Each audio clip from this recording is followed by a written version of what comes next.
Today college program নবীন বরণ, দেখা যাক, যাওয়া যাক, চলো। আমরা ফাইনালি কলেজের ভিতরে আসলাম। আমি এদের জন্য তখন থেকে ওয়েট করেছিলাম 1 ঘন্টা। আমাকে লাগতেছে বৌদি, না সুন্দর লাগতেছে। তো ভিতরে গিয়ে তোমাদেরকে প্রোগ্রাম দেখাচ্ছি, চলো। সো আমার আসতে লেট হয়ে গেছে, যার জন্য এখানে প্রচন্ড ভিড়, সিট নেই, লাস্ট বেঞ্চে বসতে লাগছে, যার জন্য যা পরিস্থিতি দেখতেই পারছো। এত লাস্ট থেকে কিচ্ছু দেখতে পারছি না, খালি মাথা। আমরা কিচ্ছু দেখতে পাচ্ছি না, হ্যাঁ একদম সবার মাথা খালি দেখতেছি, আর কিচ্ছু না। আমাদের আজকে বরণ করবে ফুল চন্দন দিয়ে। এই ডান্সটা আজকে আমাকে সব থেকে বেস্ট লাগছে, কেননা এই ড্রেস আপটা খুব ভালো ছিল, এত সুন্দর, সাউথের মতো, মানে বাইরে যে কেরালাতে যেগুলো প্রোগ্রাম হয় সেরকম ছিল, বাট এটা মণিপুরি ডান্স ছিল।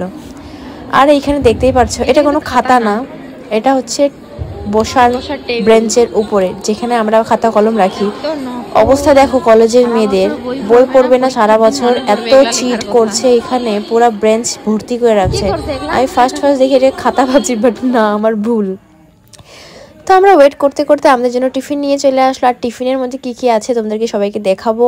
আর আমার খিদা পায়নি, বাট আমি তাও খাবো, কেননা মা বারবার কল করে বলছে টাইম মতো খাওয়া দাওয়াটা করবি। সো এখন টিফিন খাবো আমি, আর তোমরা আমাকে দেখো কার কার আমার টিফিন থেকে খাওয়ার ইচ্ছা হচ্ছে, সবাই কমেন্টে জানাবে আমাকে।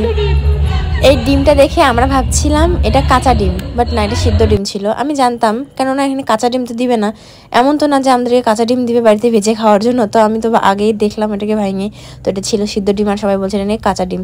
আমার ডিম খাওয়া শেষ, আর ওদের এখনো ডিম নিয়েই ওরা ভাবতেছে এটা কাঁচা না সিদ্ধ, কাঁচা না সিদ্ধ।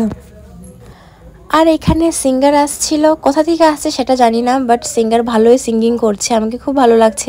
আর বেচারা একটা ছেলে আসছিল এখানে সিঙ্গিং করার জন্য। এখানে দুনিয়ার এত মেয়ে দেখে নিজেই ও কনফিউজ। দাদাটার ফেস দেখে বোঝা যাচ্ছিল যে সে আমাদের কলেজে এত মেয়েদের মাঝখানে একা গিটার বাজিয়ে নিজেকে আনকমফোর্টেবল ফিল করছে। তো এত কথা না বাড়িয়ে যাওয়া যাক বাড়ি। এখন বাজে 5টা, আর আমি এখন যাচ্ছি বাড়ি। ফ্রেন্ডদের সঙ্গে ফার্স্টে আমরা গেট পর্যন্ত যাব, তারপর ওইখান থেকে টোটোতে করে বাস স্ট্যান্ড থেকে বাড়ি। তো চলো যাওয়া যাক বাড়ি। আর সবাইকে একটা কথা বলতে যাচ্ছি, আজ ছিল হচ্ছে আমাদের গার্লস কলেজের নবীনবরণ, আর কাল হবে মানে 5 অক্টোবর যাচ্ছি আমি সুকান্ত কলেজে, ওখানে আমার প্রোগ্রাম আছে। তো তোমাদের সঙ্গে সবার সঙ্গে দেখা হবে, সবার সঙ্গে আজকের মতো বিদায় নিচ্ছি, দেখা হচ্ছে নেক্সট ব্লগ ভিডিওতে।